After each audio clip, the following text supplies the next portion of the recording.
नमस्कार दोस्तों, आपका स्वागत है अपने YouTube channel P for portfolio में। आज हम कोई पर्टिकुलर स्टॉक के बारे में बात नहीं करेंगे, लेकिन ओवरऑल मार्केट्स के बारे में बात करने वाले हैं, क्योंकि मार्केट्स काफ़ी तेज़ी दिखा चुकी है, 2-3 दिनों में काफ़ी ऊपर निकल चुकी है। और इन्हीं स्थितियों में कुछ लोगों को ऐसा घबराहट हो रही है कि उन्होंने इस रैली को मिस कर दिया है, इस अपॉर्चुनिटी को मिस कर दिया है। अच्छे प्राइस पर स्टॉक्स लेना वो भूल चुके हैं और मिस कर दिए इस अपॉर्चुनिटी को, और बस स्टॉक्स ऊपर ही चलते जाएंगे। अगर आपको भी ऐसा ही लगता है, आपने भी अपॉर्चुनिटी मिस कर दी है, ऐसा आपको फीलिंग आ रही है, तो ये वीडियो आपके लिए है। और ऐसी वॉलेटाइल सिचुएशन में हमें कैसे इन्वेस्टमेंट करना चाहिए उसके बारे में भी बात करेंगे। लेकिन उससे पहले अगर आपने चैनल को सब्सक्राइब नहीं किया है तो प्लीज़ सब्सक्राइब कीजिए और रेगुलर अपडेट्स पाने के लिए नोटिफिकेशन बेल को प्रेस कीजिए। तो चलिए बात करते हैं इसी के बारे में।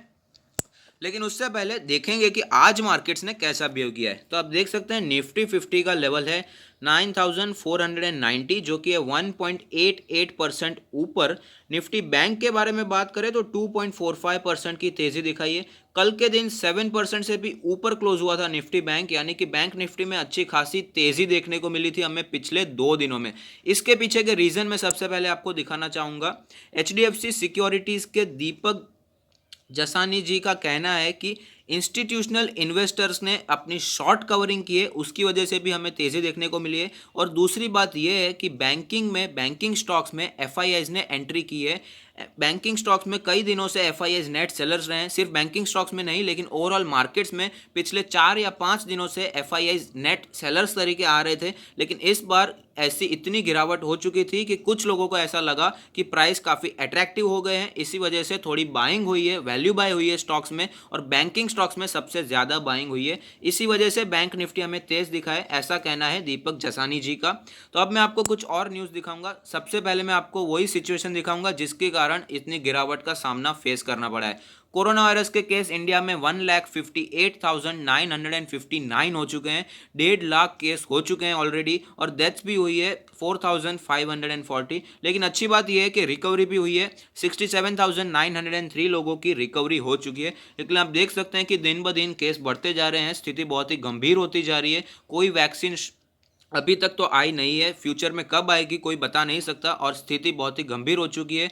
लॉकडाउन भी चल रहा है, और उसके बारे में भी एक न्यूज़ आई है कि रिपोर्ट के हिसाब से सेंट्रल गवर्नमेंट लॉकडाउन को एक्सटेंड कर सकती है जून 15 तक, ऐसी मनी कंट्रोल पर एक रिपोर्ट आई है। तो ये कितनी सच्ची बात है ये तो अब आगे आने वाला समय ही बताएगा। लेकिन न्यूज़ जितनी आ रही है उतनी नेगेटिव ही आ रही है। तो मैं और कुछ न्यूज़ आपको दिखाना चाहूँगा। क्रिसिल की एक न्यूज़ आई है कि क्रिसिल ने कहा है कि इंडिया अपने वर्स्ट रिसेशन को फेस करने वाला है। इंडिपेंडेंस के बाद ऐसा रिसेशन इंडिया ने कभी भी फेस नहीं किया है। क्रिसिल एक बहुत ही बड़ी ब्रोकरेज फर्म है। ऐसे ब्रोकरेज फर्म फोरकास्टिंग करते हैं कि इंडिया की जीडीपी या अलग अलग देशों की जीडीपी क्या हो सकती है। तो आप देख सकते हैं कि क्रिसिल का कहना है कि वर्स्ट रिसेशन फेस करने वाली है इंडिया इंडिपेंडेंस के बाद। सिर्फ क्रिसिल ही नहीं, गोल्डमैन सैक्स का भी कहना है कि जीडीपी गिर सकती है।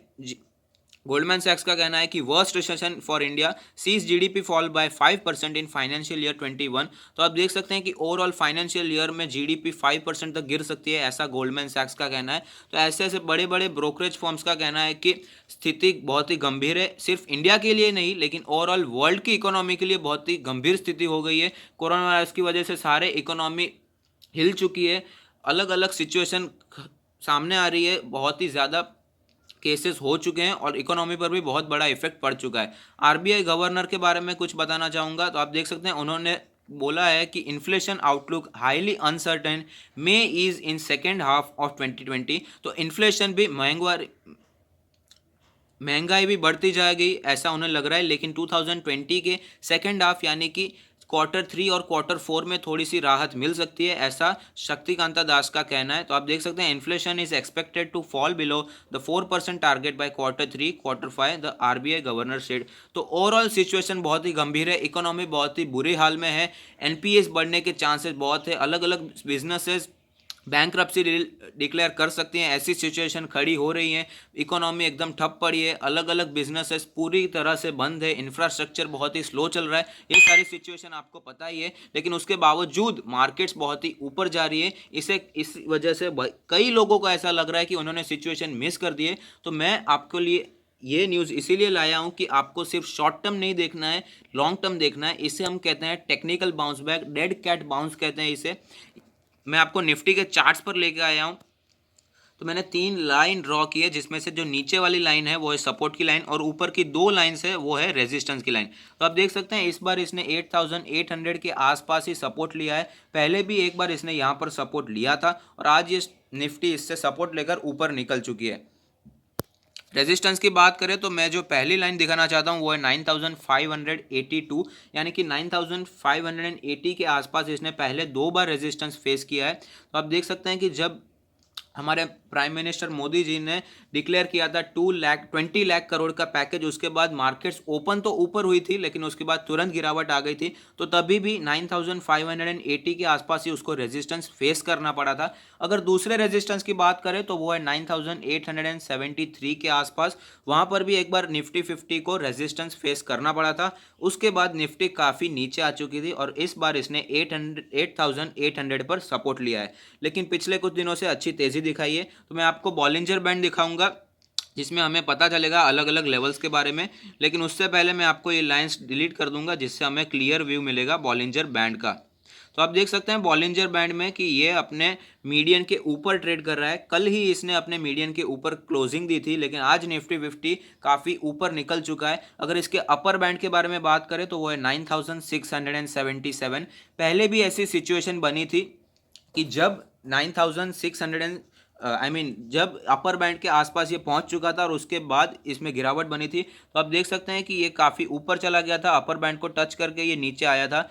अपर बैंड को टच करने के बाद काफ़ी ज़्यादा गिरावट बनी हुई थी और इस बार ये 8800 तक पहुंच चुका था।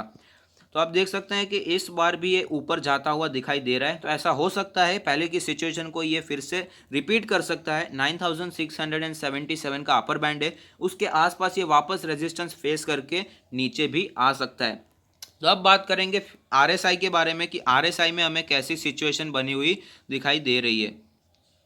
तो आप देख सकते हैं आरएसआई का नंबर है 57.02। आरएसआई ने एक जंप लिया है, ऊपर जाता हुआ आरएसआई हमें दिखाई दे रहा है। अब बात करेंगे इसके एमएसीडी के बारे में कि एमएसीडी में कैसी सिचुएशन बनी हुई है।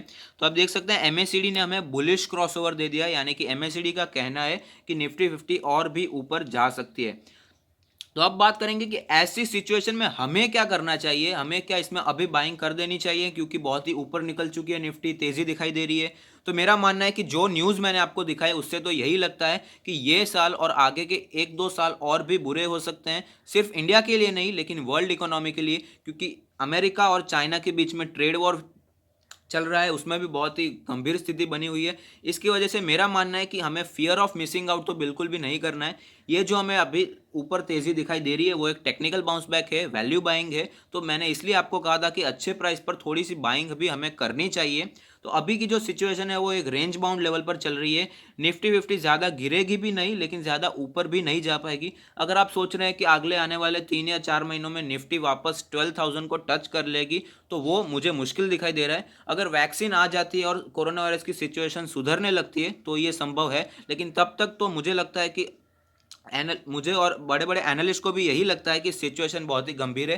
मैंने आपको दिखाया कि जीडीपी की जो फोरकास्टिंग हो रही है वो बहुत ही बुरी हो रही है, नेगेटिव जा सकता है जीडीपी की फॉल 5% तक हो सकती है, वर्स्ट रिसेशन फेस करेगा इंडिया। तो ऐसी स्थिति में मार्केट्स भी ऊपर जाएगी, तो ये कोई संभव बात नहीं है। लेकिन ये जो हमें दिखाई दे रहा है वो एक टेक्निकल बाउंस बैक है, डेड कैट बाउंस है। तो ओवरऑल निफ्टी नीचे जा रही है ऐसा मेरा मानना है। इसमें ज़्यादा हमें ओवर बुलिश नहीं होना चाहिए। अगर आपने स्टॉक्स ले रखे हैं तो अच्छी बात है, लेकिन अगर आपने जंक स्टॉक्स लिए हैं, छोटे छोटे स्मॉल कैप्स और मिड कैप्स लिए हैं जो कि क्वालिटी स्टॉक्स नहीं है, तो मेरा मानना है ऐसे राइज में आपको उसे एग्जिट करना चाहिए और multi bagger blue chip stocks के साथ रहना चाहिए, मार्केट लीडर के साथ रहना चाहिए, यही मेरा कहना है। और अगर आपको लग रहा है कि आपने इस अपॉर्चुनिटी को मिस कर दिया है तो मेरा मानना है कि आपको ये फिर से अपॉर्चुनिटी मिलेगी, वापस निफ्टी नीचे आएगी, स्टॉक्स भी नीचे आएंगे, तो उस टाइम पर भी आप बाइंग कर सकते हैं।